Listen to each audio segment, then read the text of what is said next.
Pour vous dire que ce qu'on peut constater là, c'est qu'ils n'ont pas de problème avec les petits partis pas représentés à l'Assemblée nationale. Ils n'ont pas de problème avec les partis un peu extrêmes. Non, ils ont un problème avec les partis d'extrême gauche. Mais non. Mais si. Pourquoi ? Parce que c'est des bourgeois. Et que les bourgeois, ils préfèrent recevoir une godiche sortie de Sciences Po qui connaît pas le prix du pass Navigo qu'un conducteur de métro ou un agent RATP comme Anas Kazib. Et puis eux non plus, ils prennent pas le métro de façon. Et puis comme ça, ils se reconnaissent entre bourgeois. Ils peuvent discuter entre bourgeois avec leur manière de bourgeois. Et que vous vouliez mettre de l'animation dans cette campagne, c'est en soi, c'est une bonne chose. Et du sérieux. D'autant qu'il y a...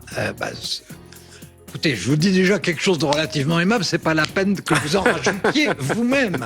Mais c'est vrai qu'avec les gauchistes, on peut pas discuter. Parce qu'ils disent pas les trucs comme voudraient les bourgeois. Tenez, on va prendre un exemple de Nathalie Arthaud sur France Inter en 2022. Oui, vous allez voir, là, elle revenait sur le bilan de Macron. Elle va pas dire les trucs comme il faut. Quand il mène une chasse aux migrants, quand il fait sa loi séparatiste, hein, Contre le séparatisme. contre le séparatisme, qui accuse qui ? Les musulmans, voilà. C'est pas une loi anti-musulman, c'est une loi contre les dérives islamistes, attention. Oui.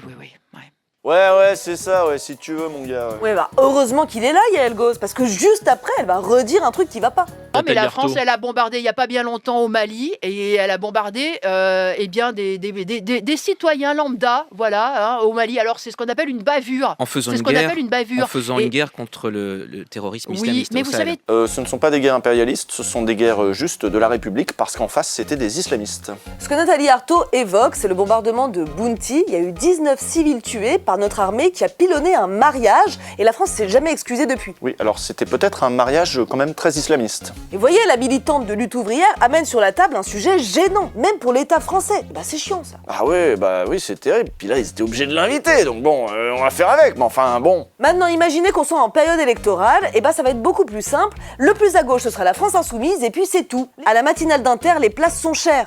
Les chaînes info, par contre, elles ont de la place. Elles pourraient quand même inviter plus souvent Artaud, Poutou et compagnie. Ça ferait un peu d'animation. Même à CNews, tiens. Ils aiment le débat, ils aiment la liberté d'expression, allons-y. Sauf que vous connaissez la règle. Sur les chaînes patronales, on parle pas du patron.